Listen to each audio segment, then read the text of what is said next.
And that means we are live here on our YouTube channel, Tackle Trading's Halftime Report, our daily market show where we go through stocks in the news, commodities, we look at charts, we break down all the information, have some fun while we're doing it, and give you guys some insight into what is happening out there in financial markets. And I am your host, Tim Justice. Welcome, welcome, welcome. On today's show, a couple things. Number one, we've got Matt doing analysis. We've got Mark here as well doing analysis, and we're going to get through a lot of this news that is coming across the wire here today and over the weekend. Clorox earnings, Microsoft might buy TikTok. You got a little technical breakout on the market. You've got a little sector movement in certain areas. We'll look at all of it and more. Not much going on with stimulus and COVID, but we'll get the updates and see where we're at in terms of those conversations as well. But let's get right down to it. By the way, if you're out there, you're a veteran, you know the deal. Team Tackle in the chat. That's our official hashtag. And make sure you smash that thumbs up button. Let's get the analytics up. Let's get the word out. And if you are brand new to our channel, welcome out. We do this show every day. We have a lot of fun while we're doing it. Click that subscribe, click the bell, and come back and join us if you are a trader or an investor that loves this kind of stuff. Let's get down to business. Maddie, first you, sir. How are you doing today? And the mute button while there you are. Yeah, T. I had it muted for a second. I'm doing really good. Excited to hang out with the team today to break down the markets. And it's Monday morning. Markets are up. We're threatening a breakout. Everything's right in the world. Now, Mark, what about you? Pleasantries on a Monday morning? You feeling up to it? Good mood? Optimistic? I drank so much alcohol last night. You're going to be lucky to get 4 words of coherent thought out of me today, but I will do my best. Well, I appreciate it. You pull those bootstraps up, you get your butt down and get your mind on it. I guarantee that you'll get more than 4 words out there. S&P 500 breaking out here, Maddie. This is a few days now that we've been up, obviously on the backs of corporate earnings. There's not a lot of big earnings reports here today. Clorox, Tyson, Marathon Pete, there's a couple interesting ones, but the big ones were really last week if you really think about it. We're now through that. I think like 65% of the S&P 500 companies have reported. So we're nowhere near completely done. There are still big names in front of us. How are you reading this breakout here, Maddie? You know, Tim, we're not done with earnings, right? I mean, we still got quite a bit of stocks that are reporting earnings this week. What do we got this week? Disney, T-Mobile, Activision, Square, Uber, Humana, Clorox, Take-Two, Roku. You got some important names, but you don't have anything like you had last week or the week before. So yeah, you do have quite a bit of earnings, but it kind of feels like what Frank said last Friday. We're on the back end of earnings. It's becoming less important to the market. It's still important to individual companies, obviously, and it could be important to certain industries, right? Disney reporting earnings is going to be very important for Disney specifically, but I wouldn't expect I wouldn't say it's a market mover this week. Would you guys agree with that? No, I don't think so. No. I mean, potentially it can move its space, right? But I don't think it's a broad market mover. But even in its space, communications, I don't think Disney's going to have an impact on Google or Facebook or Twitter or, any of those stocks within the communications. I don't think it would have an impact on, EA or Activision or Take-Two Entertainment or any of the other names in the communication space. So, I see Disney important relative to itself. I see, it like Activision is very important for the gaming space. Take-Two Entertainment, very important for the gaming space. But I wouldn't say coming into this week that you're hesitant or cautious because of earnings, right? So I do believe we're on the back end of earnings. And, with the blowouts we saw last week, I'm still sitting here on a Monday morning. I'm still thinking about how impressive Apple's results were, right? I'm still thinking about, coming into the Monday morning, the Microsoft potential activation of US-based operations out of TikTok, which represent 80 million subscribers. And, obviously we'll get into Microsoft here in a second, but that and what that means for Microsoft, Facebook competition in that space. Earnings to me right now is an afterthought to a certain extent. Mm-hmm. By the way, Apple is still being thought of by the market over the weekend. You're no different. And I don't know if did we lose audio there for a sec, Matty? You didn't lose audio. No, Google was playing through the audio. Oh, You're no, fine. say la vie, say la Google here in 2020. By the way, you're not the only one thinking about Apple's earnings over the weekend. They're up another 3% here on a Monday morning, carrying through with a lot of that momentum. I mean, those themes are definitely there. I was reading, one of the blogs I read every day, and the blogger, Patrick O'Hare, who just does a fantastic job, he was talking about the big five. In fact, he was calling it the S&P 5 instead of the S&P 500 because of the size of some of these moves. I mean, Matt, the last 2 days in Apple alone, we've gone from 380 to 430 bucks. These analysts are going to have to raise their price targets if Apple keeps running like this. And they already did that on Friday. No, so you're not the only one thinking about it. And it's kind of like, yeah, the big names, we are behind it now. We've got interesting ones in front of us, but nowhere near what we had last week. It's just, I put on Twitter on Friday. I'm so impressed with Apple's results. They literally gave birth and born out an oracle, right? I mean, that's how big Apple's earnings were. In about a 3-hour period, Tim, Apple added about $75 billion in market cap, which is bigger than Caterpillar, for example. I mean, the movements and price performance and quite frankly, you can pull up so many stocks and you can be like, this is ridiculous. This is insanity.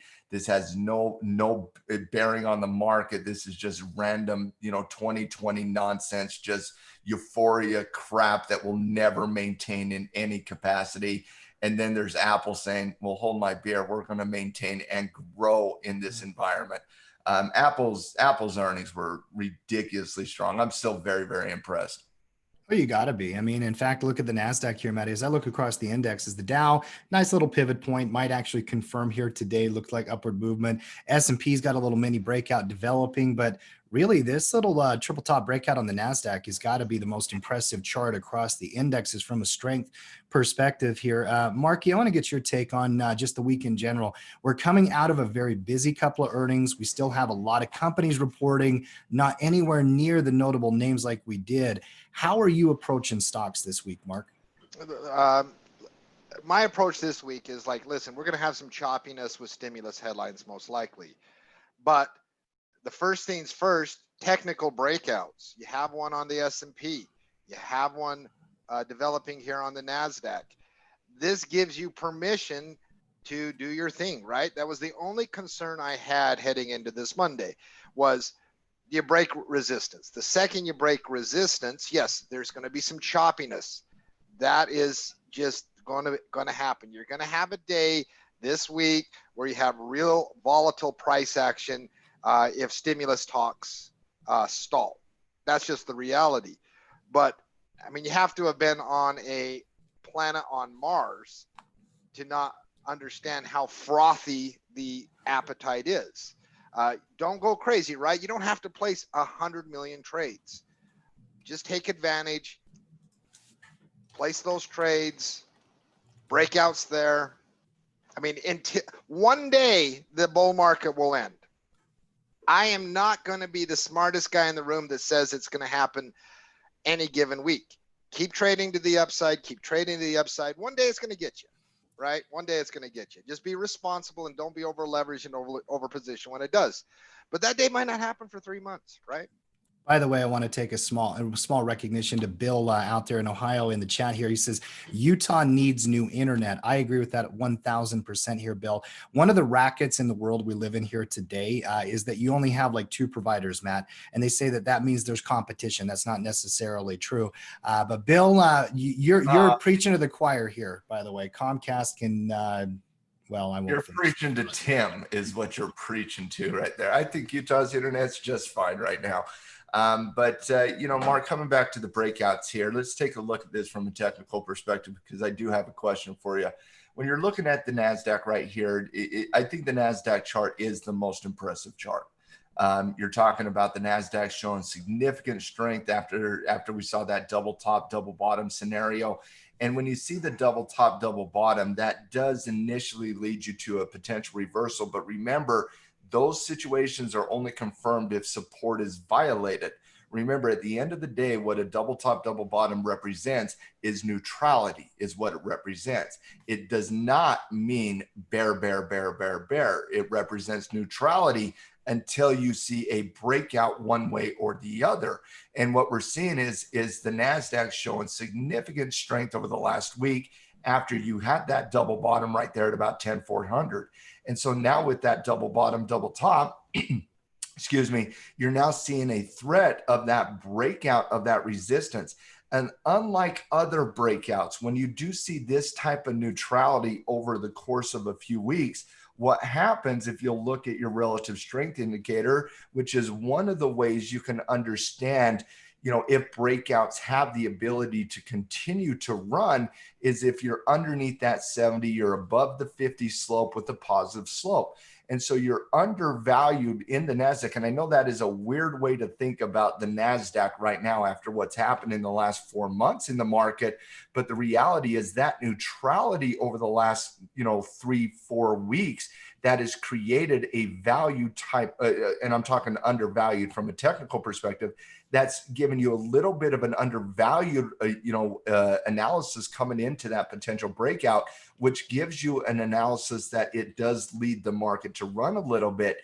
You got to like the potential of the breakout. Now, we have not seen that confirm, but anything above 11,000 would be confirmation on that NASDAQ breakout. So keep an eye on 11,000 in the NASDAQ.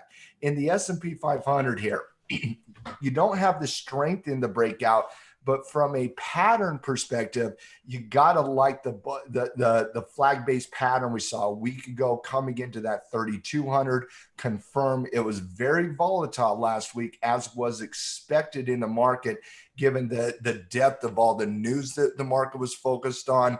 The July 31st deadline from the negotiation with the government regarding that next phase of whatever the government does to stimulate the market in face of COVID-19 concerns. You had a plethora of earnings last week. You had geopolitical news last week. You had random news last week. Last week was hot and heavy from a news perspective, so it was volatile. But you got to look back at that week saying, yeah, we were a little concerned with the volatility. We're through that. And now look at the market today. You're breaking out of that resistance level after a bullish flag-based pattern. That leads you to higher continuation prices on the breakout of the NASDAQ and the S&P. When you're looking at the Dow Jones here, the Dow Jones does not have the strength, obviously, neither does the Russell 2000, but both of them sitting right there around that 200-day moving average. And I guess the reason I bring this up, Mark, with the confirmation we're seeing in the NASDAQ above that 11,000 level, the confirmation we're seeing on the breakout so far in the S&P, the Dow Jones holding its 200-day moving average and also breaking out of some fairly important intraday resistance levels right there at about 26,425. At some point, we're just going to be saying, that intraday resistance level at 76,318, right? It gets to the point of some big numbers out there. But Mark, the markets are breaking out this week on a Monday in the face of those very important negotiations that are starting between, the Democratic leadership out of Pelosi. I believe it's Secretary Mnuchin that's kind of leading the negotiations on the Republican side, along with some of the Senate Republicans. So in the face of that increasingly growing concern that the government might not come to the level of a deal that you would want, the markets are still breaking out in front of that.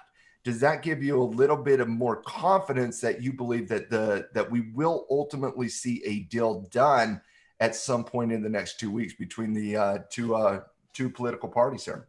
Well, the market breaking out doesn't give me 1 second more confidence. The market gets things wrong all the time. The market's frothy. The market is exuberant. I think this is a follow through on tech earnings, the strength of that today. Mm-hmm. Now, do I think a deal will get done? Yeah. I mean, both Schumer and Mnuchin had they said we're really, really far apart, but, we really, really, really want to make a deal. So nobody has done the signal that, hey, this deal's not happening. The language they're using is far apart, far apart, far apart. So until you see, and the markets obviously has zero fear of a deal not getting done. The only thing that can really panic the market is if the language changes between any of the parties, Meadows, Mnuchin, Schumer, Pelosi, McConnell. If the language changes and says, no, absolutely not, that will be a sell-off day of magnitude. Until the language changes, though, the market's going to keep doing what the market does.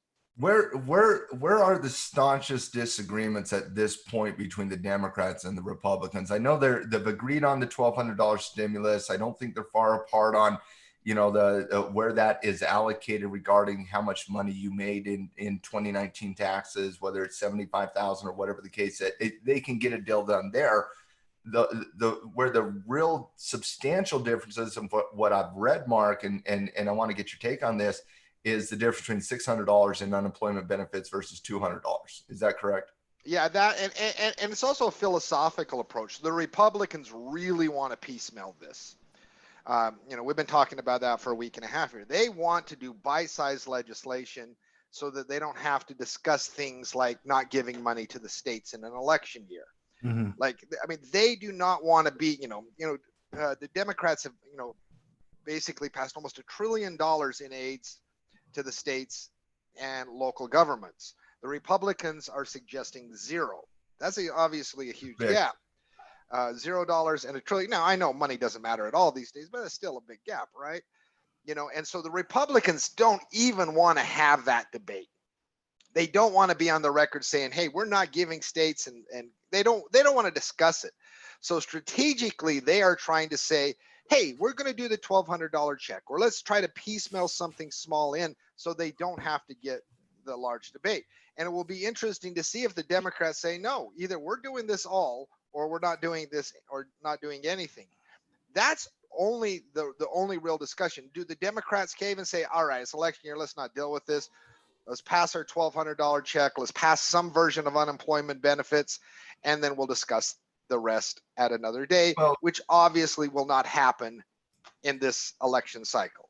And piecemealing this I think is very important for Republicans, right? Strategically, from an optics standpoint, it is extremely important.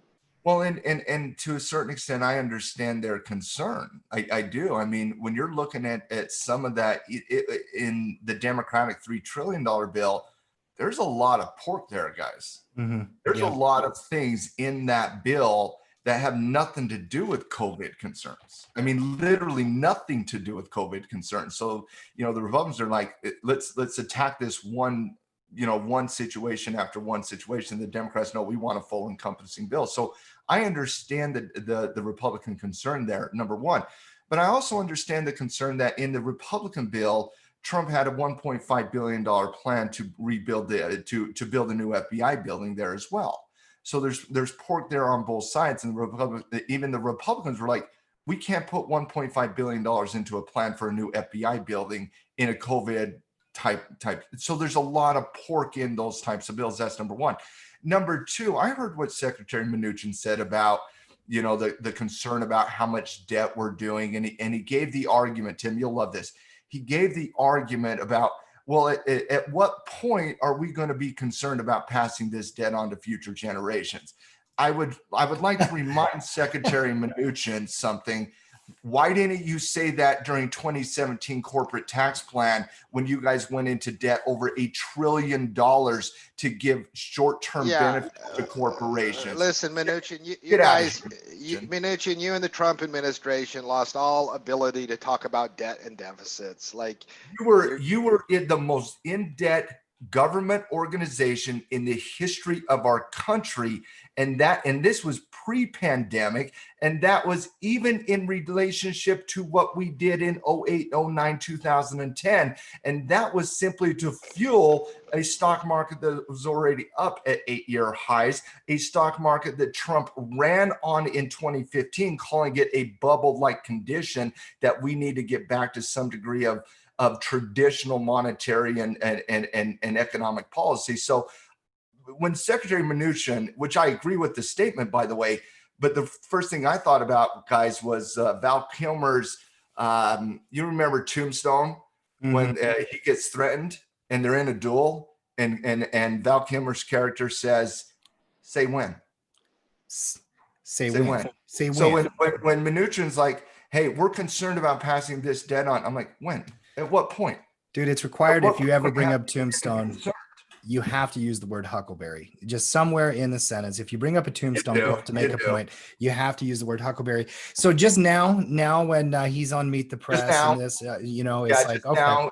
Now when you're going through negotiations, just now, it wasn't in 2017, it wasn't in 2018 and 2019 when your administration was like criticizing, begging the central bank to lower interest rates. It wasn't when Trump was calling for negative interest rates when we were not even wait a second, when Trump was calling for negative interest rates, and despite just saying we were having the greatest economy in the history. Come on, just get out of here with that nonsense. Come to an agreement, stop the political bullshit. We're sick of it. The market's sick of it. Everybody's sick of it. Just come to a deal. There's a middle ground to be had here. Find the middle ground. The only thing I hate more than a Democrat spending money is a Republican spending money, because it makes me feel like that there's no hope. And me too. Listen, I could go on Tombstone quotes. I mean, if you haven't ever watched the Western Tombstone, it is one of the best Westerns ever done. It's been so long now that it's like a classic, right? It's an old one, yeah. It feels early like mid-90s, I think. Yeah. Yeah, but I love when Val Kilmer is there in the casino and Ike comes up to him and he's like, "Oh, I apologize, Ike. I forgot you were there."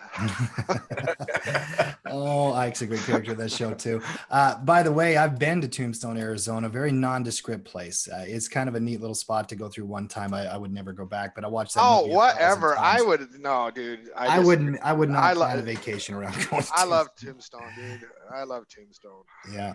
I'll tell you though, I mean, this whole thing with Mnuchin, it feels like subterfuge, quite frankly. It just feels like he's trying to just change the conversation to this difference between $200 and $600 a week. Quite frankly, guys, they can make a deal on that, $400. Okay. That part of the negotiation over, they just don't want to deal with the stuff you guys are talking about. That's my personal opinion. Well, okay.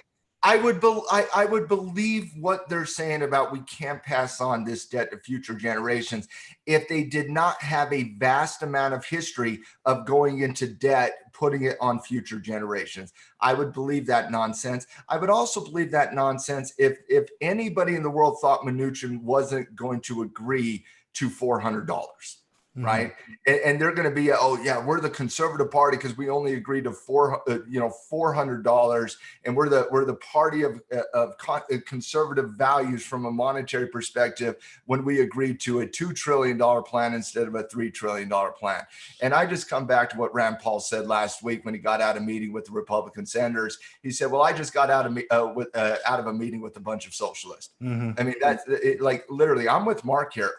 I lose a little bit of faith and confidence in our political parties when there's nobody on the other end saying, wow, do we really need to go into this much debt in the face of it? Like, I'm with Mark on it. No, and it has long-term market ramifications. It just does. There is a point where the debt cripples a society so much that long-term growth becomes very, very difficult. All you have to do, and you don't have to go back very far in history to see this, is the Japanese market after its bubble and its debt spending and its debt reaching a percentage of GDP, it literally crippled the growth ability of the economy. And I mean, it was a lost decade. And that's something Ray Dalio is warning about the stock market right now, is that with this type of debt spending, you could be looking at really a potential lost decade of growth. And I know in a market where it just smash the buy button, it goes up, it goes up, it goes up. I mean, we've seen this. I mean, it's the laws of economics. Eventually, they play out, and you cannot have a debt level of GDP at a certain level without it crippling growth. And I think that's where we're heading. Now, that's a great covered call environment for 10 years, right? Like, I won't mind it as a cash flow trader. But as far as 401ks and pension plans and all that, I think it's a reality you're facing. You know, you mentioned it was a lost decade in Japan. I want to correct you on that. It's a lost 3 decades. The Japanese stock market index is not But back to the where it lost was. decade has such a better Sure. poetic ring to it, Sure. right? I mean, it could be the title of a movie, but really, we have not gone back to levels in the Japanese indexes, guys, as that they saw in 1990. You know, and, you know that 1990s kind of bear market it was in for almost 15 years, then neutral for 10 years. Now it's been going back No, up, but same kind of thing. I'm going to make a statement that is going to offend some people, but I really don't care on this Monday morning. According to the social contract that we have agreed with when we come to this country through either immigration or we are born to this country, there is nothing that states in the social contract that the government of the United States has a responsibility to make sure that you are, as an individual person in this country, are economically viable. There is nothing in the social contract that states that. Nothing.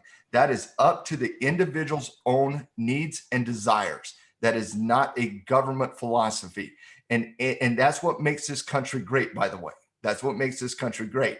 And other countries who governments have tried to make every individual economic viable has lost industrial production over time, has lost GDP over time, has stagnated over time, has went into debt over time, has lost their currency over time.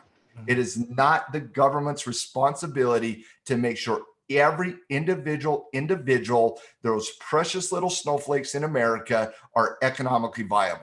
That is up to the individual to make that happen. This, to me, is changing, and I'm a little passionate about it this morning, but it is changing the dynamic of the social contract within the United States to the point where it might change us who we are from in the future. And yes, I've mentioned the Japanese monetary and economic cycle. That is the path we are going down. And at some point, some politician has to say enough with feeding the binky to the baby. We got to pull it away at some point. And since that's probably not going to happen, right, because politicians are spineless, I guess my final thought on this matter is it emphasizes the need. If we have a lost decade or a lost 2 decades or however long, passive investors that invest through 401ks or that, they are not going to build a retirement. They are not going to have the growth that you've seen over the last 12 years in the stock market. They are going to be looking at their portfolio 10, 15, 20 years from now and be like, that wasn't my plan. And so it really behooves the individuals out there in tackle trading, myself, you, all of us, to take control of your own trading and investing and learn how to maximize returns and take control yourself.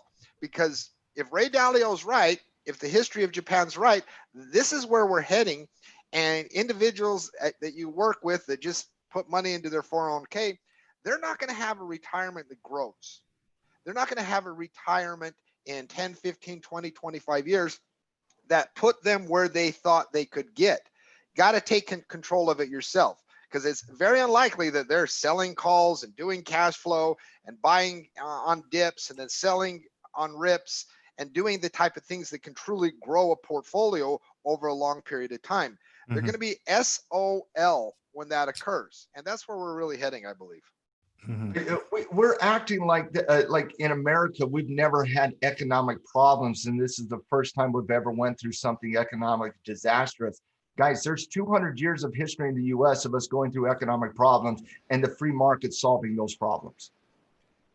200, there's over 200 years of evidence there. I believe the free market is the solution as well, Matt. There's no question about it. I am with both of you, though. I think Tim, and I fully understand that stance. My political and economic philosophy does not work in America right now. I fully understand that, but I'm not going to capitulate and change who I am in my core simply to make a justifiable reason to justify what we're doing right now. At any point in our history as a country, we could have made that argument. Well, we cannot see people struggle today, so let's do something today to help certain individuals. That every time we do something like that, guys, it creates a standard that you have to meet in the future. At some point, you got to have those difficult conversations. And right now, I do believe on a certain level, Republicans are trying to have that conversation to a certain extent. Mhm.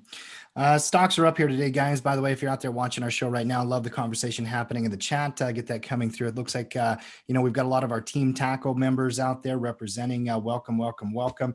I'm looking across the markets here, Dow, S&P, NASDAQ, Russell, they're all up here. Matt, let's flash through the broad commodities and the currencies as well, and then get into individual stocks if we can.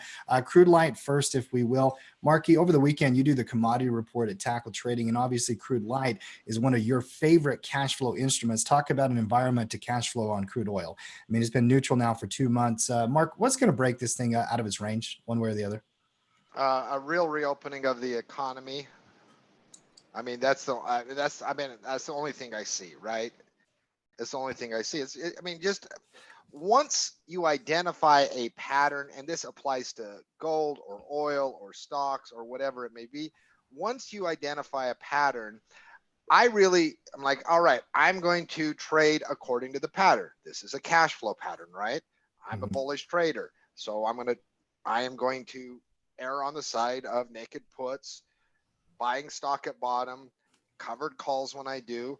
When you identify a pattern, go with the pattern. One of the biggest mistakes we can make as traders is trying to guess when a pattern will end. How many people haven't taken advantage of this uptrend in stocks over the last few months because they're like, it's going to end today? Can I ask you a question on that?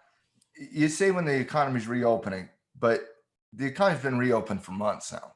A real reopening. Are you talking more about when the economy gets back up and running? Well, one of the things that help propel is when you start seeing reversals of shutdown orders. Hey, we're opening up bars, we're opening up restaurants, progress in those fronts. We saw that, what was it, 2 months ago? And then, Boeing and restaurants and airlines, everything had that huge, massive 2-week stretch as things were opening up. I think that's what it's going to take to propel oil to the next leg higher. Right now, though, it's not going anywhere, kind of stuck in the mud, just kind of moving in that sideways range. Matt, gold real quick. There's not much in the chart to look at, quite frankly, same chart we were looking at. Anything you want to add to gold here today, Matt? No. My conservative heart just dies a little bit every single day when I think about why I own gold. But, I saw a video put out there by Karkashi from the Minnesota Central Bank. He was on Face the Nation, I believe, yesterday, and he was talking about how what's really impressive right now is American savings. And American savings is really what's going to give them confidence to maintain their monetary policy. And I want to remind Karkashi, the reason Americans are saving is because we're going into a recession, and that recession is going to be prolonged. And we've inflated the market by trillions upon trillions of dollars in debt and monetary stimulus. That's why savings are up right now. But no, there's nothing that's happened in the last 3-4 days that has changed the philosophy on gold. You need to own gold. If you don't own gold, I think you're going to ultimately at one point in your life regret that decision vastly. Now, looking at it from a short-term perspective, you're starting to form a little bit of a high base as you're approaching that significant whole number of 2,000. You tested above that number on Friday. You tested above that 2,000 level on today as well. I like this as long as it maintains some degree of neutrality over the course of the next 2-3 days, Tim. I think this is setting up for potential really, really decent trade here as that consolidation happens. What do we always say? Once you get overextended, I could care less what you're looking at. You could be looking at a tech stock, a utility stock, gold, silver. I don't care. The analysis is the same. Once you get overextended on the tradable instrument, either one of two things is going to happen. Either one, you're going to profit taking and form that bullish retracement coming back down into some degree of support level, whether that's a previous pivot or a 20-day moving average, or what you're going to see is you're going to see some degree of consolidation at the top end of the channel. And that's what we're seeing on gold right now. We're seeing the beginnings of that consolidation between 1950 and 2000 as that 9 EMA is trying to catch up to it. you're still a few days away from that 9 EMA catching up to it. I would love gold. And again, this would be a trigger for somebody newly interested in gold, or whether you're adding to a position, an existing position. You know my philosophy. You park it, you sit on it, and you don't do anything with it. I'm talking about adding to or creating a new type of position in gold. I would love a 2 to 3 day consolidation period here. Let that 9 EMA catch up to it. Give us a clean trigger above that 2000, and then I think it's off to the races. But as of right now, I think you're a little bit premature in jumping on that breakout of 2000, and that means you could miss it. But I would like to see a couple more days of consolidation, trigger and close above 2000. And the reason that close above 2000 to re-engage into gold, if you're out of it, or to enter a new position, is because of the last 2 days. I'm a little hesitant by putting that order in above that $2,000 mark. Look what happened the last 2 times it tested above 2000. Once it went to about 206, 205 here, got beat right back down. The next one happened yesterday during the futures open, went above that 2000 mark, went up to about 209. And what happened? Beat right back down. And so I wouldn't want to see that test above it, because you've had multiple times now of the gold testing above that $2,000 mark, and it simply has not been able to hold its head above that level of price threshold. So I would like to see a couple more days of tight consolidation, a close above 2000, and then you simply play this the same way you would play any confirmation breakout. Order above the intraday high or the intraday level of resistance you're comfortable with. The analysis to me is really easy though. Consolidation, wait for the 9 EMA, close above 2000, and re-engage. It's a really simple analysis for me on gold right now. Mm-hmm. Dollar next, if you can hear, Maddie, a couple of days now off the bottom. It was overextended there for a bit. We talk about, how charts can get down there. I know that it had just a historic run to the downside here the last couple of months, quite frankly. So many days in a row where it was just down, down, down, down, down, down, down. Now a couple of days back into the 9 EMA. We're still very bearish here, Matt. Where do you spot, or where do you target maybe a bear retracement developing if you're looking to short the dollar though? Well, it might be done. It came and went before we even started talking about it. I don't see this. If you're looking at trading this from a bearish perspective right now, I don't see it. I think you got to wait for the breakdown here. If you're talking some degree of traditional retracement here, Tim, on UUP, you're probably talking into the 25.6 range. That's where that 20-day moving average is going to come down into. This would be more like a bear flag based pattern. And those are really, really quick, tough to really kind of find that from a swing trade. I think you need a couple more days for this to set up. Now, in the Forex report that Coach Cody did, we did keep the dollar index right there at that -25 level. And despite the fact that the dollar is in some significant pain train right now, and to the point where we're actually going to talk about the dollar and the reserve currency and what is the reserve currency and why is that such an important topic to understand. We're going to talk about that in the feature of the podcast today, but that's more long-term analysis. We kept the dollar at that -25 ranking, which is obviously our most bearish currency out there. And there was a lengthy discussion in the Scatter Report meeting on where to rank the dollar, because all of us coaches at Tackle Trading, we're getting, seemingly almost every day, more bearish and more bearish and more bearish on the dollar. But the argument that was made and why we did not downgrade, do not take the lack of downgrade of the dollar this week as an indication that this is slowing down. It is not. The argument that we made in the Scatter Report meeting, or a few coaches made in the Scatter Report meeting, is we were simply overextended to the downside. And I said in the Scatter Report meeting, we're overextended. I expect the dollar to pop up and start to form that flag, start to form that retracement. And so we kept the dollar at -25 instead of downgrading because it was just overextended. This trend is a -10 trend, though. This is a bearish trend that is starting to build on the momentum of that trend. You're seeing in terms of historically here, you got a trend that goes from 27.20 down to about 26. So about $1.20 to the downside. Then it goes from 26.40 down to about 26.15, about another $1.20. And so you're overextended from the technical perspective. And once you get to that overextended level, and you can look at the RSI, I mean, RSI at that ultimate low there was pinging right around that 10-11 handle on the RSI. You're overextended in any traditional technical analysis. That leads to some degree of retracement as those shorts start covering, as bottom feeders come in from a currency perspective. And a lot of times that does lead to that bearish retracement. I'm looking at this as a bearish retracement that is starting. It's not concluding, and I don't take that candle today as any indication that it's just bearish is what it is. But, you know, I'm looking at this as more of a bearish retracement. And if the bearish retracement does not pan out, I got it as a breakdown. So if the retracement never forms, look at that potential breakdown candidate here. Yeah, I definitely agree that you might, it might have come and gone as well. I think the first thing you said there is kind of where my head's at, hitting that 9 and very, very bearish. But if it does develop further, obviously more interest there. Let's talk here. I don't think you're looking at entering into shorts here when you're looking at the specific currencies here. And it doesn't mean there's not shorts to be had out there from a currency. I just think it's one of those moments where it's like let's just wait and see, right? Let's just wait and see. Let's let the technical setup establish itself.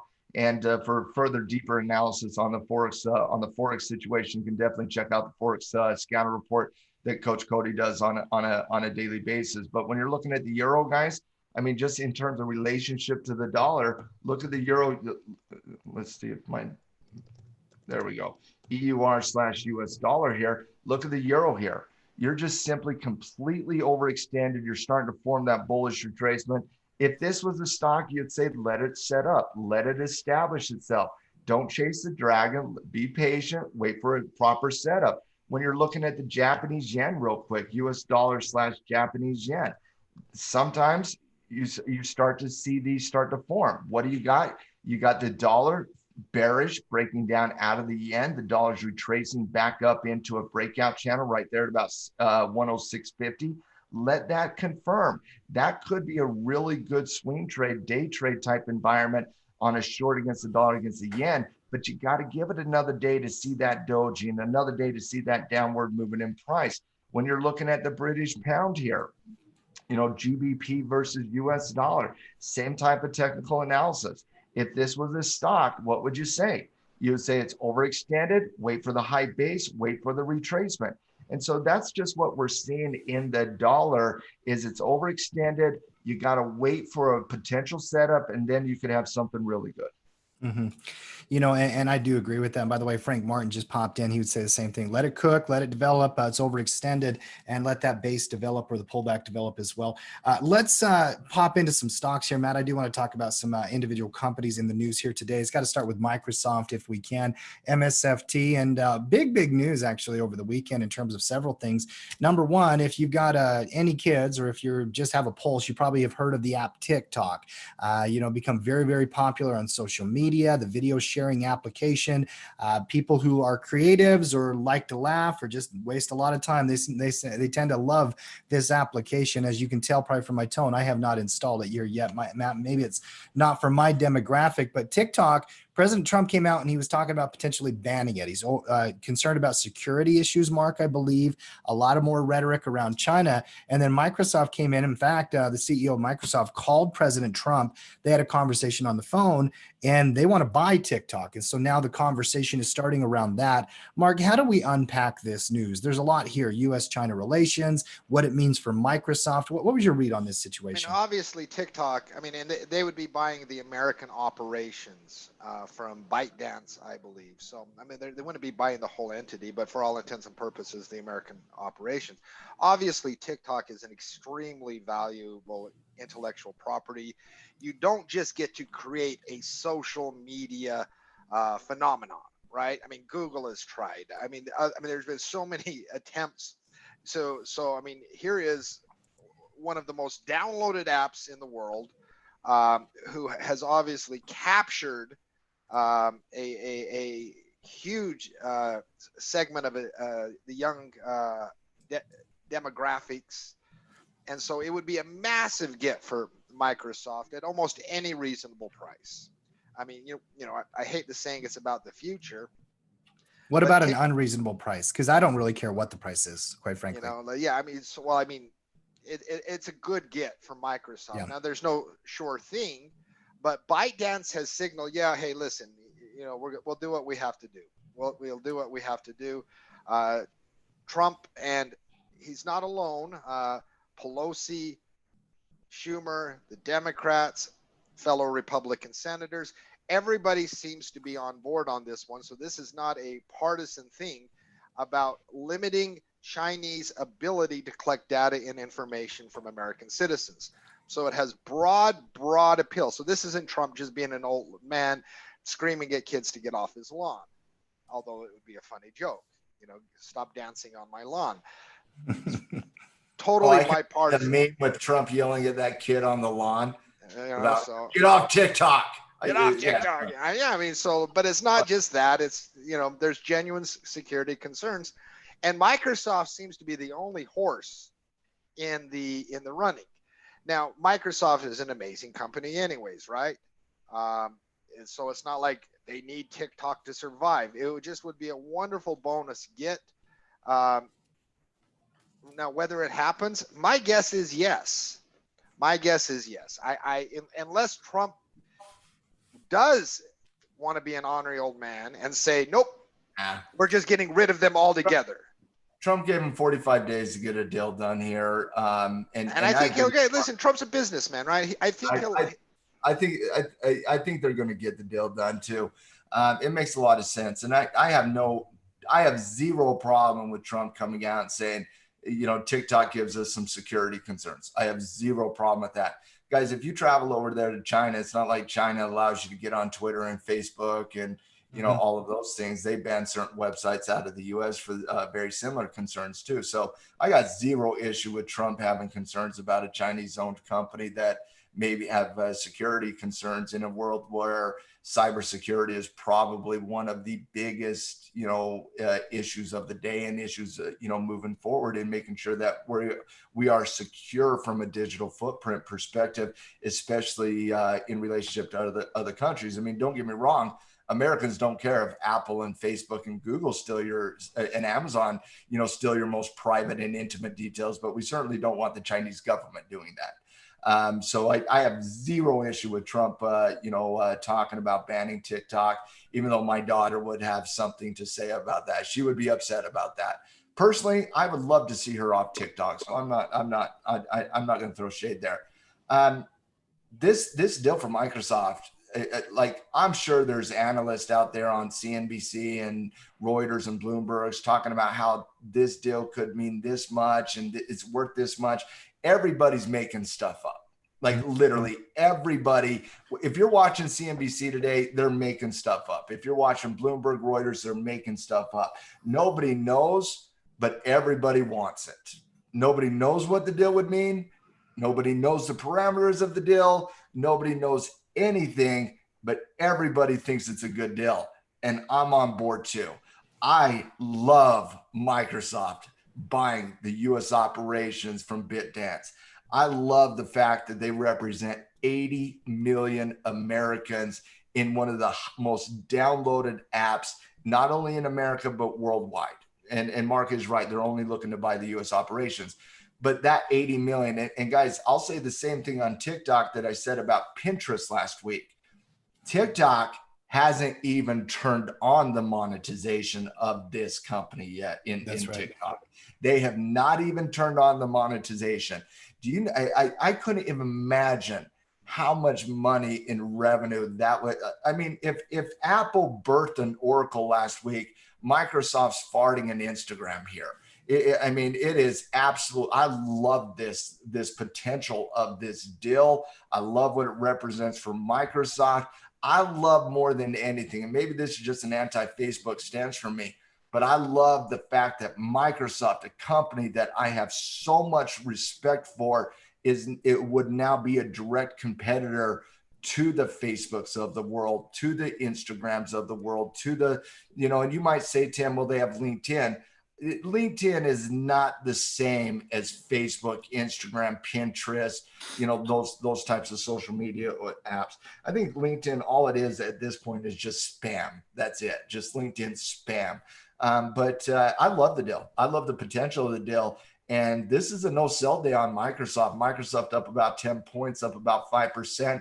There's not been any real hesitation at resistance. A lot of times when we see this type of technical setup where you have a weakness in a trend and you have some positive news followed by a gap coming right into resistance, not anybody in the halftime room, like our team or you guys, would be shocked if you saw profit taking care based on the hype of a rumor that hypothetically might happen. But everybody's that is an investor in Microsoft, they love this company so much, they're not going to lock in profit here. They're not going to do that. They're going to be like, yeah, go buy TikTok. I want to be a part of that. I love it. And the price tag, oh God, I don't even know what that price tag is going to be. Who cares? 50, Honestly, who cares? 60 billion, 60, over under 50 billion. Do you think it's over? I have zero idea. I would bet it is over $50 billion. I think it's over 50 billion. I think it would be. But here, just put some context to that here. That's a huge price tag. Twitter's 30 billion though. First of all, amortize that over whatever amount of period of time. Who cares? It does not matter what the price is. Microsoft is up 5% today on the news.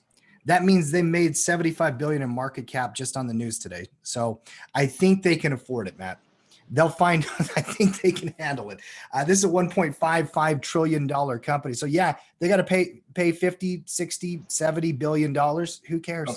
Honestly, I don't care right now. I don't care. If you see it as a good deal, because this is a huge change in direction for Microsoft. $900 billion. Yeah. $900 billion. I think all of us would celebrate some competition in that space, number one. But number two, I mean, think about the revenue Microsoft could make in marketing. And this is a demographic, guys, that not a lot of Facebook, like businesses can market to on Facebook. This is a unique demographic a unique demographic and opportunity for Microsoft as well. So I love the deal for Microsoft. I hope it gets done. You absolutely got to love it. Next one I want to talk about here today, Matt, actually is Clorox, company that Mark has been having on his radar for quite some time. Earnings, one of the only companies that actually grabbed my attention, Tyson Foods, Marathon Pete will get to as well. Marky, what did you see from the Clorox earnings as we kind of keep working through the markets here, one stock at a time? As expected, they plus 20% year over year revenue. Obviously, their products were in high demand over the last quarter. People buying more bleach, people buying more Clorox wipes. Are those back on the shelves readily available these days? No. They're still hard to find. Oh, you can't find them. And so, had a nice little run up into earnings on Friday, sell off today, but the report was as you would expected. As is the story with almost everything in the market right now. Valuation is stretched. Good company, selling a lot of products. Valuation just a little stretched. Really good earnings report. It was a good, as expected earnings report. Mm-hmm. Yeah, I mean, they came in strong. Obviously, they put up 2.41 EPS number and a big revenue number as well. We expected those numbers to be good. Another announcement out of the company, they named Linda Rendell, who I don't know who this woman is, but they did name her to be the new CEO. She is a 17-year veteran of that company, taking a lead for Clorox. Obviously, a beautiful chart, Matt. Just a little bit of a 2% sell-off on the earnings. You still got to be bullish on that chart, though. Yeah. Oh, there's nothing in Clorox's earnings, and it's not a company I invest or trade. It's a company I track, though. There's nothing that would get you off that. Clorox is a good company for this environment. Yep. MPC next here. Obviously, Mark, oil, energy companies. This space is one that you are particularly focused on all the time because the way that you cash flow trade on oil and a lot of these stocks. Stock actually agreed to sell some of their gas stations to 7-Eleven, the store chain that has made U.S. fame. Obviously, I've got a lot of childhood nostalgia about 7-Eleven. Still a lot of chains out there. $21 billion all cash deal here, Mark. What's your reaction to the news here? I actually didn't like them selling their gas stations.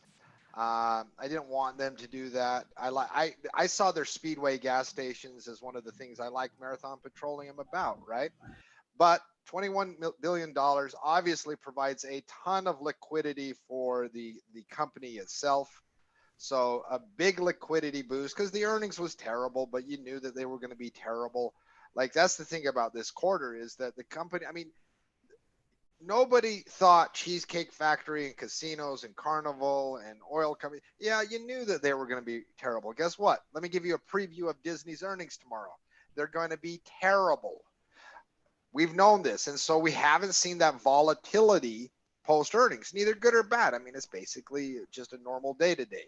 But they did sell their gas stations, providing a lot of liquidity. So as long as you believe that refiners are going to get back to work, that's a huge, huge liquidity insertion.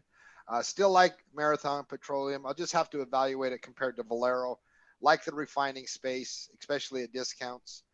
I just have to like compare it now to Valero and the other refiners to see if I like them more. So I'm a little sad that they sold their Speedway gas stations, but hey, got to do what you got to do. 21 billion isn't any change.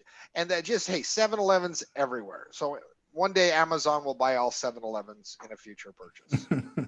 Give me a chart on Does it give you a little SVNDF. concern, though? Does it give you a little concern here, Mark, that in the face of some really, really dire earnings reports we saw in the energy space, we saw multiple companies announce restructuring, layoffs, those types of scenarios. This feels like a GE selling positive assets to pay down past debt scenario. Yeah, listen, you don't like a company to sell great assets. You just don't. I mean, how excited were we at the thought of Microsoft acquiring TikTok? Yeah. It's the wrong direction to go. Listen, there's a lot of other places to play right now in distressed industries. Oil probably should be way, way, way down on your bucket list. Well, in fact, energy was one of the only sectors we actually gave another downgrade to here this week, Matt. We moved that a little bit lower. We'll look at the sectors here in a little bit. Next one I want to talk about here is Tyson Foods. The only reason I bring this up, Mark, is because I know you like companies like this, food packaging companies, chicken company here, and their earnings. Did anything grab your attention on Tyson? Well, I mean, one of the things, and I like Pilgrim's Pride, and I like Tyson long term. Especially if you can get them cheap, because I really do believe that this whole industry is going to automation sooner than later. One of their biggest costs is employees. And I think the technology isn't quite there yet to replace the efficiency of the human being in the poultry and in the meat processing plant with the machine. But hey, always bet on technology, right? And so I think you're going to see with a long-term vision, companies like Tyson and Pilgrim's Pride become fully automated in their usage, and it's going to eliminate a huge, massive cost in human labor. Now, that's not good for employment, but listen, that's the future, whether you like it or not. More and more and more jobs are going to be replaced with machines. Battlestar Galactica. It's all happened before, will happen again. The rise of the machines. I know Timmy stays awake at night, fearful of those images, but that's just the reality. And, we can address that as a society. That's a separate conversation. But from a profitability standpoint, it makes me like the space quite a bit, especially if you can get cheap. Earnings were actually a little bit better than I personally thought they would be. EPS coming in about the same that they did a year ago. Revenue was a little bit down from a year ago. And that's with some additional cost on COVID. So with all of the additional cost on COVID, and remember, we had a lot of plants shut down during this time period. And so I was very, very happy with the overall numbers because with the plant shut down, with the additional cost of COVID, I thought they'd come in pretty decent. So I like the space, especially like the space on dips. It's a company I'm interested in. Well, dividend company at the bottom of a chart that you still believe in the business model. I mean, this is right up your wheelhouse. There's no doubt about it. There's not much in that chart that interests me the way I personally approach the trades, but I get it. It's not for everybody. Yeah. It's not for everyone. Yep. A couple more companies, Matt, that grabbed my attention here today. I just kind of want to go through them. NIO, the Chinese electric-based vehicle company. People call it the Tesla of China. That's all garbage. By the way, everything's the Tesla of something, right? We've heard that so many times. Like Nikola, who has earnings after the bell tomorrow. They're the new Tesla of trucks and all that stuff.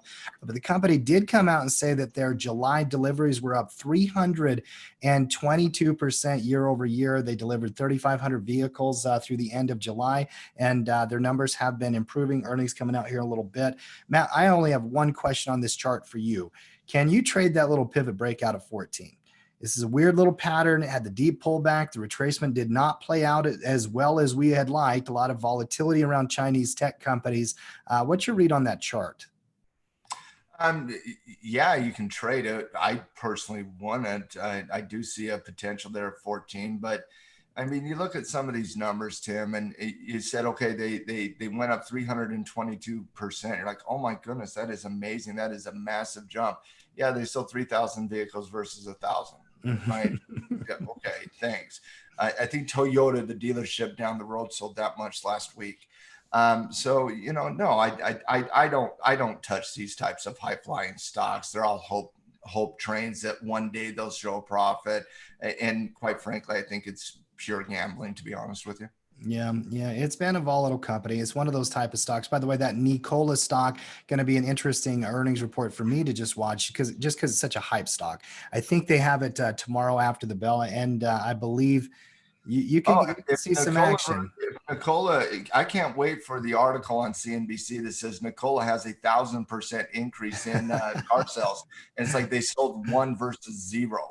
Well, that's an infinite, right? Infinite increase in car sales. Infinite increase in growth. They've made their first sell. Fantastic.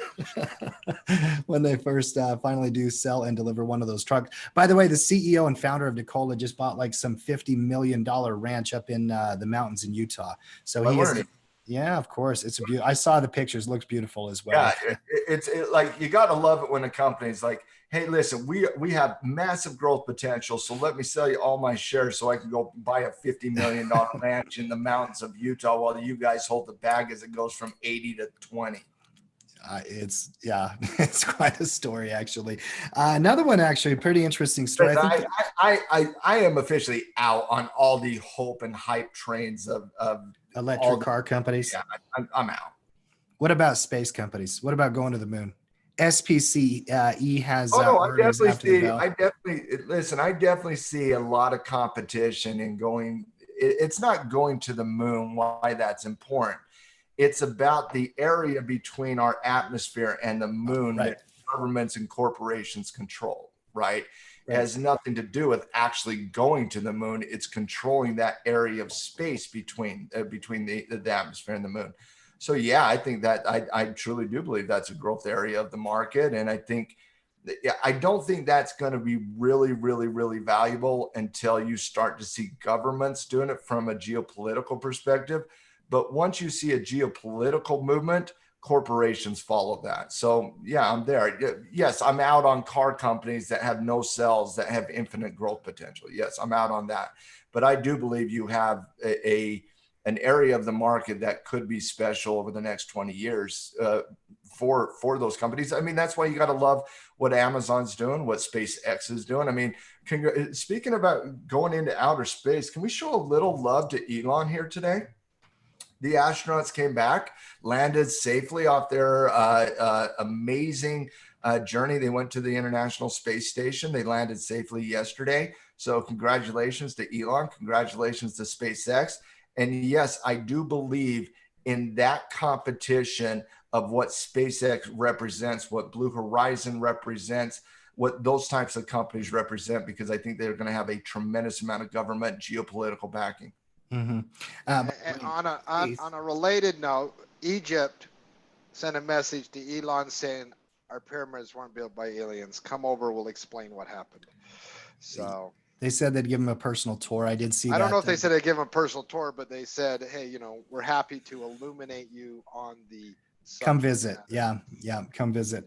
SPCE real quick here, Matt, also on a related note, by the way, Virgin Galactic got into a deal with Rolls-Royce to work on their engine technology, engine propulsion and whatnot. SPCE, that Virgin Galactic chart. And actually that stock is got an interesting chart pattern in my opinion.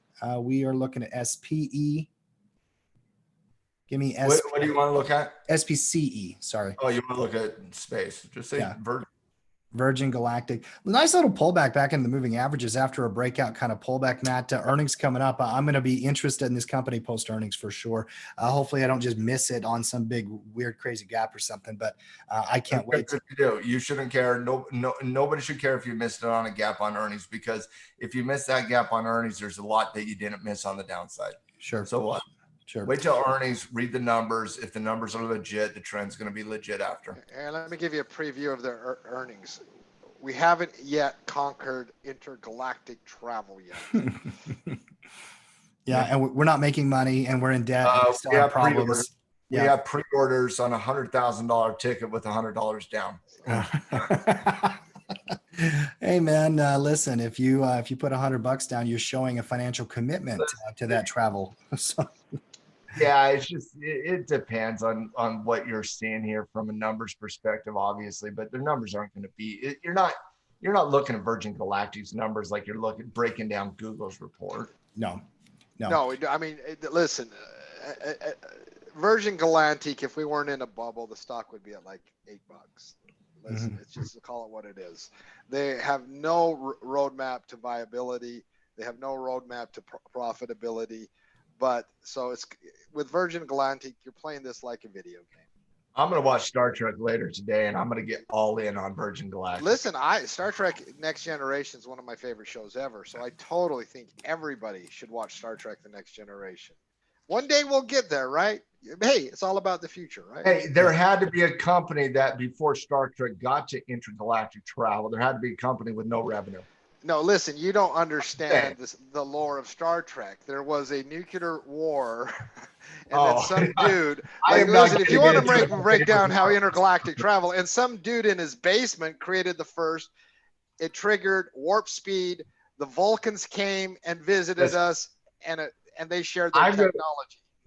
Given the fact that we're now all on the hype train of Star Trek and analyzing Virgin Galactic, I'll just tell Mark the real quick story about my favorite why I've ever heard in the market. I was in Houston, Texas market, Mark, and I was talking to some dude in Houston, and he was like, "Yeah, Matt, I want to learn how to be an investor. I want to learn how to be a trader." And I just got talking about the question of why. Why do you want to learn how to be a trader? Because I think that's a very important question to answer when you do anything. Why do you want to be a business person? Why do you want to go to college? Why do you want to get a job? You got to answer the question of why. And he says, "You know what? I have a why. I want to build the warp drive." And I'm like, like Star Trek? He's like, "Yeah, like Star Trek." And I'm like, "So you want to build like the warp drive?" And he's like, "Yeah, like warp, like intergalactic travel." And I'm like, okay. And I didn't want to offend him at all, because I'm like, okay, all right. And I'm like, I'm right there with you. I'll help you. Okay. And I'm just trying to be nice, right? Because it's kind of a weird thing, right? Somebody comes up to you and like, "I'm going to build this warp drive." And I'm like, somebody has to. 6 months later, he calls me up and he's like, "Hey, Matt, I want to update you on my why." And I'm like, "Okay, what's up?" And I was very curious, because I was just like, what in the world is going on here? You can't update the why of building the warp drive. That's the ultimate why, right? And he's like, "Yeah, I just want to make enough money so that I don't have to build the warp drive, but I could hire the people to build the warp drive." And I'm like, that's a great entrepreneur right there. That's a great entrepreneur. So anytime I ever think about Star Trek, I always think about that dude I met in Houston in 2015. At some point, I love what he said. At some point, somebody's got to build it. Somebody's got to do it, right? And Dina, by the way, Mark, she is correcting you here. One of our loyal Team Tackle members. She's here every day. She says it was a drunk scientist trying to make a buck. Yes, it was. And you saw that in the movie. I can't remember what his name was. But so he got the initial stages, but then the Vulcan shared the rest of the Oh, technology. we're geeking out here. You know, I mean, we're not talking Star Trek. We're talking lore. Star Trek lore. listen, when I said I was drinking a lot last night, what do you think I was doing? You know, Watching Star Trek. There you go. Oh, listen. I mean, no, I was building the warp drive. yeah. A couple more, just two more. They shut it up on that one, by the way. Well played. Well played. Two more for me here, Matt. Real quick one. ADT, the home security company, actually, they're up pretty big here after announcing they're going into a deal with Google, the tech giant. I think Google is buying about 6% of their company, and obviously the stock is jumping out here. Part of the deal, obviously, Google is going to be giving them money and then flushing it in here. I don't know what the long-term goal is for Google. Obviously, it's very, very good news for ADT. Matt, pretty big move there. Does this put the stock on your radar? No, it does Google. Yeah. I do like the news for ADT, though. I don't think this is one of those hype trains, just momentum plays. This is a standard announcement from a company that's been around for a very long time. ADT is partnering with Google on smart home security. Google's investing $450 million, which represents a 6.6 stake in ADT, and Google's looking to find a partner to really kind of promote their Nest technology. Mm-hmm. That's the long-term stage for Google is to market Nest. Mm-hmm. And that makes sense to me. Obviously that does make sense to me. And Google, just more acquisitions here, more taking stakes in certain companies that give them a competitive edge. I don't really see a path to trading ADT, but maybe on a gap fill later as the chart develops, there might be something that could come from that, but I don't see anything right now. No, you got to let ADT, cook for a while out there, right? I mean, and it's got to marinate, literally. So, I mean, Google's same thing. I mean, Google's price performance here, I mean, it's all shaken up. You got to give it some time to kind of work out. I like the news for Google personally.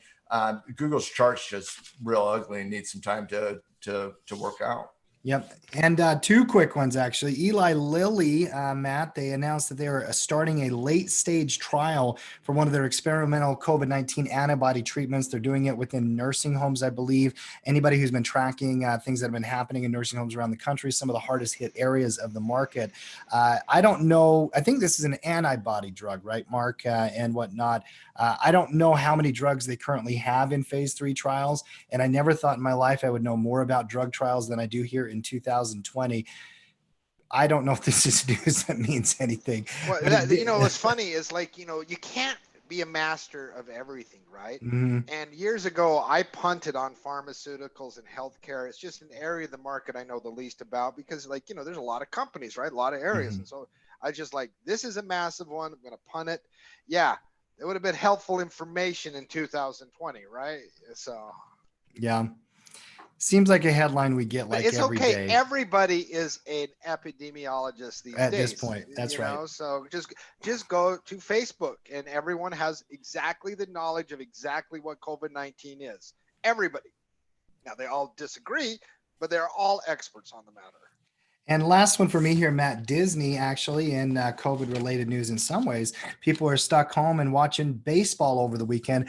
Apparently, they had 1.2 million views per game over the weekend. It was up 34% year over year from when they had opening weekend last time. I know we've had massive lockdowns and closures and all that kind of stuff, but I know a lot of people in my life that re-upped their cable after they closed it down. They shut it down, in March or April or whatever it is. But now that sports are back, baseball, basketball, they're like, I got to get those games, and Disney obviously has earnings coming out this week. Maddie, did you watch any ball games over the weekend, by the way? I've been watching Aaron Judge on ESPN hit homer after homer after homer. I mean, that guy is just on fire right now. No, I mean, I've had concern about baseball with some of the COVID outbreaks, but based on what the numbers we saw here today, they would have to have massive outbreaks for them to stop the season. I don't see them stopping the season regardless of the scenarios. They're averaging 1.2 million viewers, guys. Yeah. And this isn't the NFL, right? This is Major League Baseball, right? Yeah. Major League Baseball is not historically a juggernaut on TV, right? Major League Baseball makes money on revenue based on attendance. That's where they make all their money, is filling those stadiums.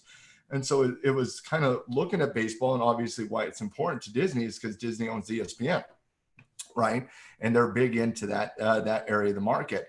But they came back, and you got to call last week a success despite the COVID outbreaks. 1.2 million average viewers, up 34% from last year. That's just at ESPN. Fox is also, announcing double-digit increases.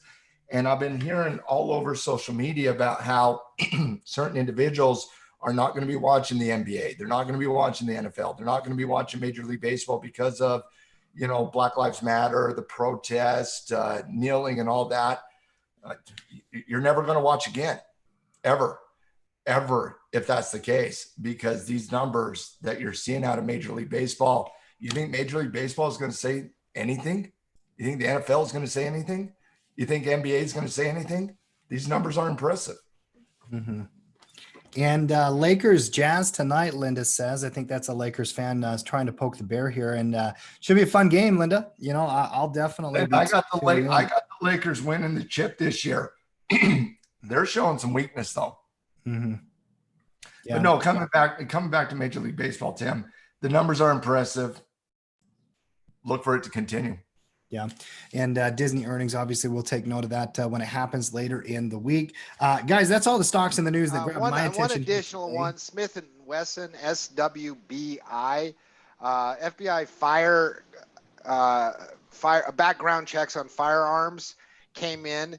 And once again, we are smashing records month over month for the amount of firearms being bought in the United States. Now, this is a trend you could have seen coming 3-4 months ago. The numbers between protest, between COVID, between a general sense of insecurity in this country, people have been buying a lot of firearms the last 3, 4, 5 months. And the background checks, which is the only real data in this space, Smith & Wesson doesn't tell you how many guns they sell. They never do. The only news you have to extrapolate is from the FBI background check, which comes out once a month. And they released that, smashed another record, people buying a lot of guns. And here we are on Smith & Wesson. Mm-hmm. Well, the chart's been bullish. There's no question about it. Obviously, you're breaking out of a pivot point there on the news. Little volume pickup. Good. I did not see that one in the news. Good grab there, Marky. Final thoughts from everybody here, guys. Obviously on Mondays we do our podcast. We got to do a little preparation before our podcast here today. So we're going to start wrapping this one up here in the next few minutes. Obviously, we had couple little sector upgrades and downgrades. Matt, XLK, we upgraded 5, XLP, Staples, XLRE, but not real major movements across the sectors. I'd recommend anybody who's a pro member at Tackle Trading to head on over there to the newsletter and review that post that Marquise is doing such a great job on a week-by-week basis on. Get all the coaches' rankings and all that kind of stuff. There were a couple of charts, Matt, that just grabbed my attention from the actual reports. And we don't need to go through all of them. I'm just going to give you 2. Look at DocuSign if you can, DOCU. I thought this was a really, really interesting, chart from the stock and options report over the weekend where we put together our bull and bear watch list. Just a beautiful breakout up there at the high. Here's an example where you got to prep over the weekend if you're really going to catch a lot of these moves. Monday morning move right there on DocuSign, beautiful chart. And then maybe one more here, Matt. Let's look at Info Systems, INFO, if you can. There's a bunch of them that did grab my attention, but this is another one that I thought was a good looking chart. INFO. Hold on. Somebody got me on scalping. I'm reading it now. What are you doing? Scalping gold? You don't scalp gold, no. You don't scalp gold.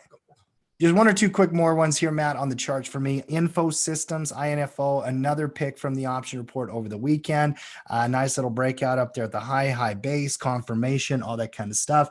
And, by the way, guys, a lot of bull picks are triggering this morning and today, or they're knocking right on the door. Those reports, Matt, over the weekend were fantastic, I felt. Shout out to Coach Tyler and the options report. I mean, I love the write-ups. I love the videos, the analysis. I really do geek out on listening to Tyler detailed the types of strategies he's looking for those watch lists. I also love the write-up on the difference between the bull call vertical and the bull call diagonal spread this weekend in the options report. And what we try to do in those reports, obviously we put our list out there on the best technical setups. We talk the different strategies that are to be applied. But I love the education perspective in those reports. The coaches, you can't take the educator out of their hearts, right? And they're always going to take it from an education perspective. So I just love what Tyler did and Coach Greg in the stock report as well, continuing that scaling in versus scaling out conversation he's been having the last couple of weeks in the stock report. A couple bull picks that I'm looking at. The one on info was something I was looking at as well, Tim. GSX here, and I'm just looking at a couple in the reports. GSX, the breakout to 90 today was legit. Obviously came into that first target at 100. I like that breakout. You're probably chasing the dragon there. A company we talked about recently, talking about how did we miss this being, or maybe it was just me. Maybe I just missed this one from a pandemic play, but Logitech. Love the breakout potential here on Logitech. It closed above that resistance level right there at about 73.5. I think that would be significant. Trigger above that 74.5. Keep an eye on Logitech. A breakout we've been waiting a good week for. Nice little flag-based, high-based pattern here on lows.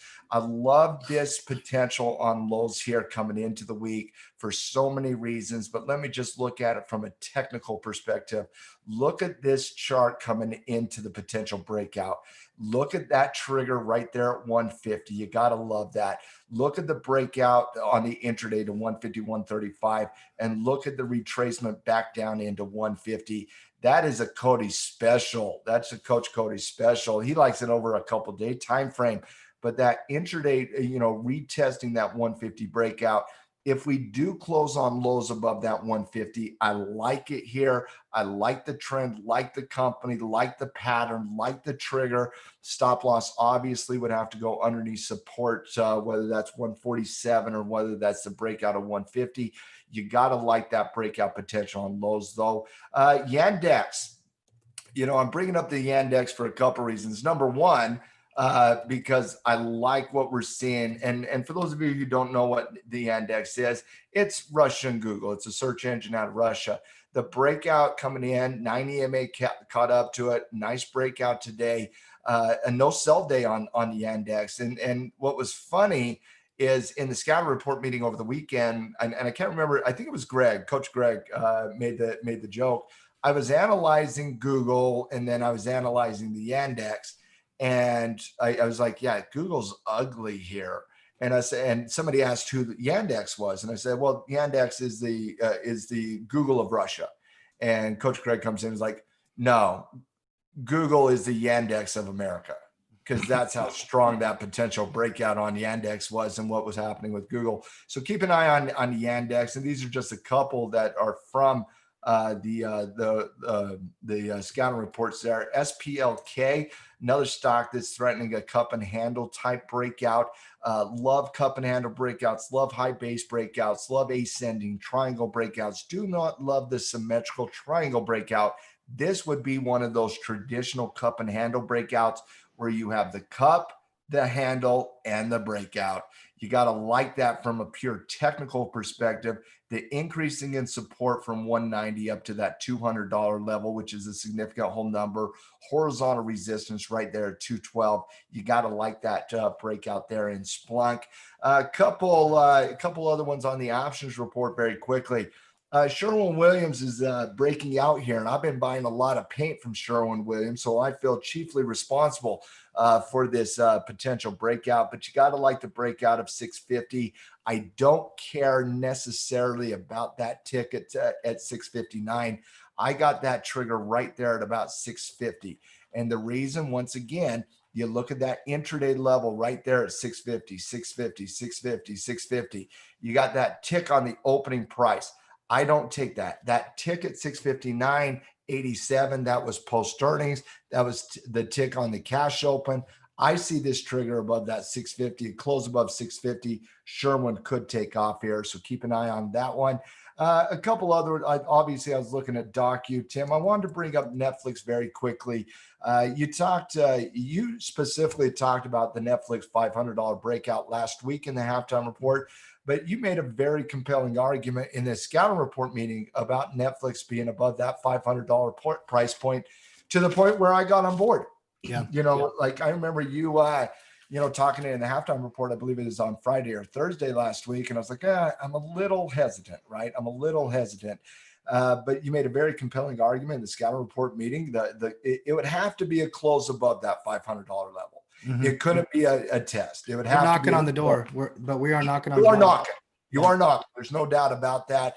You got to like what you're seeing coming into that potential break of 500 here. And I think what really got me here, Tim, was on this bearish retracement, you kissed off the 20, tried to confirm on the downside, but the bears had no momentum here. Bulls really kind of took back over here from an intraday perspective. And now you're knocking your head on that $500 price point. You see that increase in support on the intraday right there. That gives you a little bit of further belief that this breakout could have some legs. So keep an eye on Netflix. I know, Mark, you're writing the Bear Porn newsletter for Trading Justice this week. Is it this week? When are you releasing that? Listen, bear pornography is a art form that takes a few extra days to do. Right? Listen, so, it's like the great Supreme Court said one time. I know bear porn when I see it. So let me give you a little bear porn here. General Electric here. This is I don't know if bear porn should take on, but I kind of like it. Tim, bear porn on GE here. $6 is a significant support level for General Electric. This is a company that Tim has infamously and famously, both sides of the equation, hated for quite some time here. A $6 breakdown, I think, could be traded post earnings. It would have to be more of a momentum bar by bar type setup. But the longer that goes on, holding that $6 mark from an intraday perspective, the more I kind of like it, Tim. I want to see that. I want to see that hold like 3 or 4 more times this week, and then break it with some strength there. So keep an eye on. Just one quick rant on GE. Do you know how many financial analysts I saw writing articles for years during the sell-off that GE was such a great buy just because the PE ratio was low?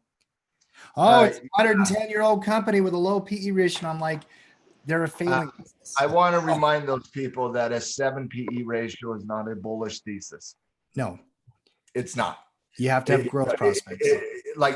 And for those, and they know better than that. But you know who doesn't know better than that? Their readers and their listeners. Yeah. Right. It's atrocious, but I'm with you on that one. Wyndham here. Wyndham Resorts threatening a potential breakdown. Now, to me, this one's a tough trigger, but shorts are tough these days. I want to see this. I mean, I certainly see it if you wanted to be aggressive under 26. Mm-hmm. I like more, and this is more like one to keep an eye on, but give me some consolidation at 25. I just don't think you have the return underneath 26 to justify that return at 25. Underneath 25, your return is down to 20. So keep an eye on Wyndham. That $25 mark on Wyndham, I think, is fairly important. A couple more very quickly, Tim. 3M threatening a breakdown of 150.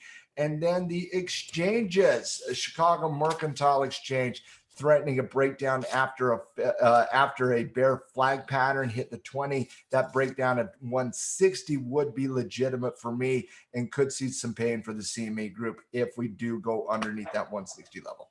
Mm-hmm. Love it. And by the way, get all of the analysis, all the picks, all the watch list, and those wonderful write-ups. I agree with you 100%. Tyler did a great job on the report over the weekend. TackleTrading.com, the option and the stock report. You'll be able to find them right underneath the reports tab. Guys, Marky, any final thoughts from you, sir? Listen, one chart, Tractor Supply Company had a nice pullback set up. Created TSCO is the chart. Had a nice pullback to the 20, nice space, nice, beautiful trend. Thought it was worth mentioning. And then my final thought is a stat that helps explain the insanity of these markets. Did you know that more than 60% of all global debt now yields less than 1%. 60% of more than 60% of all debt in the world yields less than 1%. In a world where you can't get yield in the bond market, money's got to go somewhere, and there's a lot of it out there, and there's a lot of it being printed, and it is piling into risky assets. So take that for what it will, but it helps explain the insanity you see in the markets right now. Mm-hmm. Mm-hmm. 60% of global debt will pay you less than a 1% yield. And the Fed just last week says they're going to relax their inflation targets so that they can go up to more like 4 or 5%. So, okay. All right. So save your money, I guess. Listen, your savings bonds. Listen, my first exposure to the financial markets, I believe, was when I was a very young man, and someone explained to me what a savings bond was. And they said, you buy this bond and in 25 years it doubles or something like that. And I was like, that's stupid. I can go spend these quarters on video games today. At 7-Eleven. The only reason 7-Eleven. The only reason Mark is bringing up Tractor Supply is because it got vetoed in the scouting report meeting, and he's wanted the scoreboard. So it's a great setup. It is a beautiful setup. And yeah, this is a little bit of one of those scoreboard moments, no doubt about it. Beautiful chart, though. Beautiful chart. Guys, that's all we got here for today. Matty, any last ones? I think we had one question from Marquise about NVIDIA. You want to take a quick peek at that chart? He says, is it breaking out? Is it too close to earnings? Well, it is breaking out. It is absolutely breaking out. And NVIDIA, nice little potential breakout here. You got earnings on August 19th. Now, specifically, Marquise, my answer depends on who you are, right? If you're a veteran, you've got a lot of experience, you understand how earnings works. I don't think you're too early in front of earnings here. If you're a new trader, yes, I do think you're too early. You're too soon in front of earnings. So it just depends if you have some skill set. Our personal rule at Tackle Trading, guys, when we're going through the scouting report meeting on Fridays, is if earnings is within 10 days. And so a nice little trick here you can do is just hit the wheel button, come to time access, and do you see the expansion area?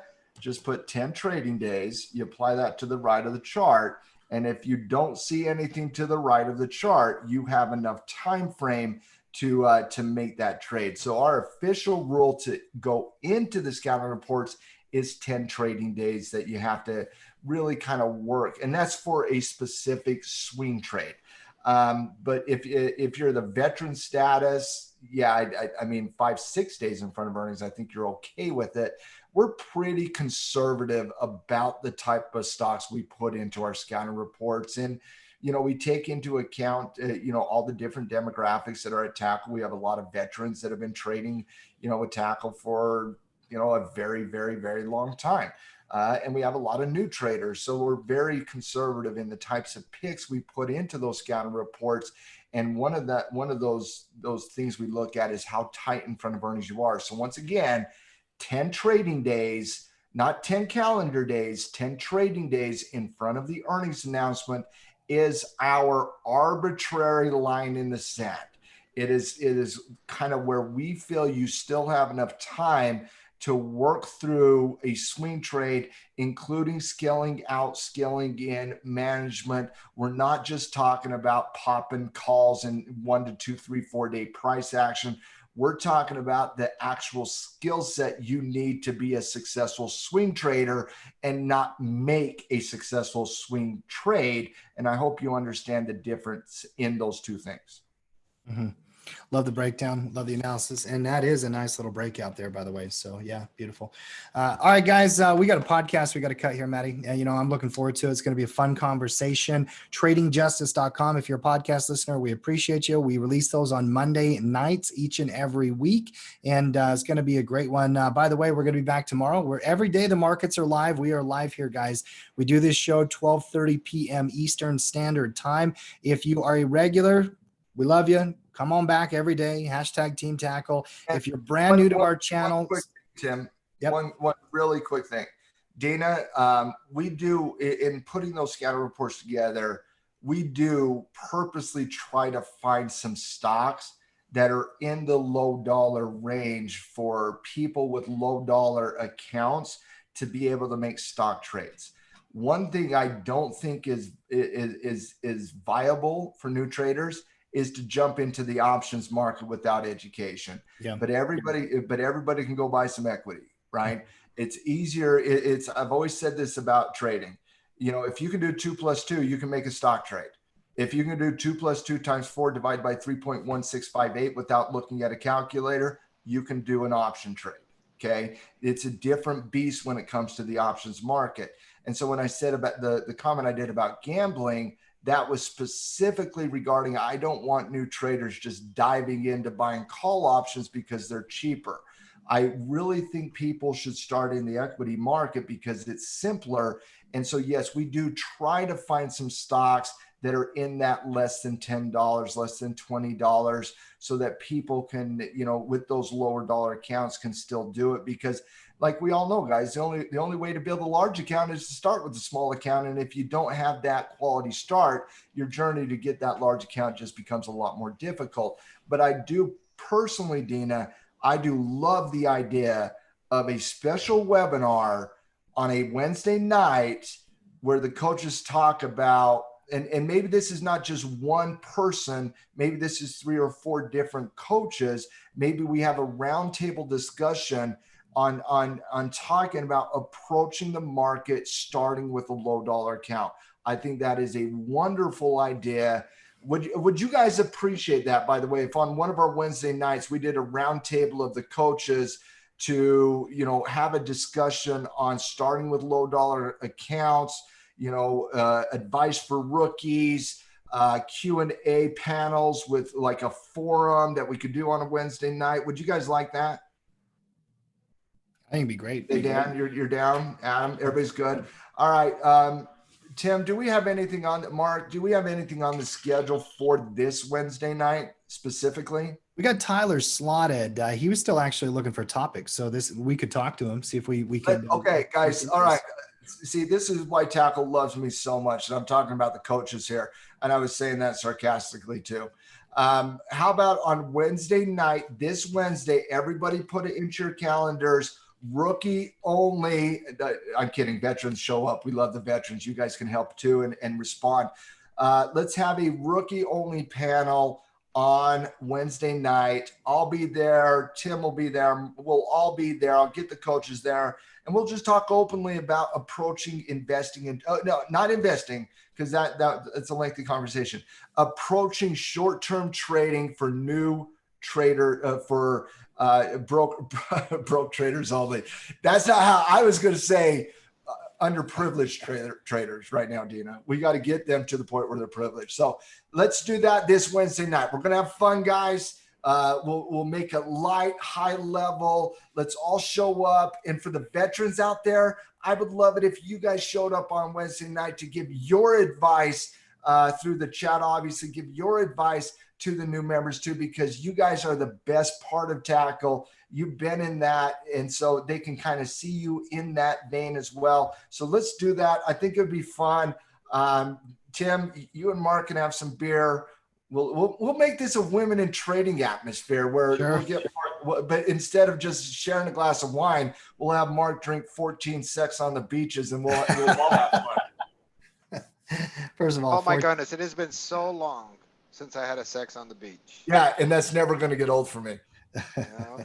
Listen, if you don't like deliciousness, then that is a you problem, because they are absolutely God's gift to the alcohol world. Marquise, I believe we're live 7 p.m. on Wednesday nights at 7 p.m. Eastern Standard Time. Mm-hmm. Yep, 7 p.m. Yep, I love it. I think it'll be great. Let's all show up. Let's have some fun Wednesday night. So, Mark, let's put that on an agenda tomorrow for the Tackle meeting. We'll plan that out tomorrow. You know, if we all get drunk enough, maybe we'll create the warp drive. You know, who Yeah. knows? I guarantee. Well, I don't drink any longer, so I'm gonna have to be I'll figure something out. We'll figure something out. It says like warp speed, and I cannot lie. all right, guys, gonna be fun. Gonna be a fun week all the way around. Looking forward to the Wednesday webinar. Great ideas there. Love the conversation we're having in the chat. We are done here for today. We will be back tomorrow, and make sure you come and join us each and every day here on Tackle Trading on the YouTube channel. Get to the website, start a 15-day trial if you've not gone pro yet. Pretty simple, pretty easy offer. There's courses, there's webinars, there's all kinds of stuff. Guys, it's free to try it out. 15-day trial on tackletrading.com or in the comments below. We'll be back tomorrow, guys. And until then, we are out. Matty, you're the live view streamer, so you're going to have to take that down. Well, I kind of just want you to act like we can hang out as long as you want. But Listen, you, I need to swear. somebody to filler buster before. Well, okay, I figured it out. Later, Tap.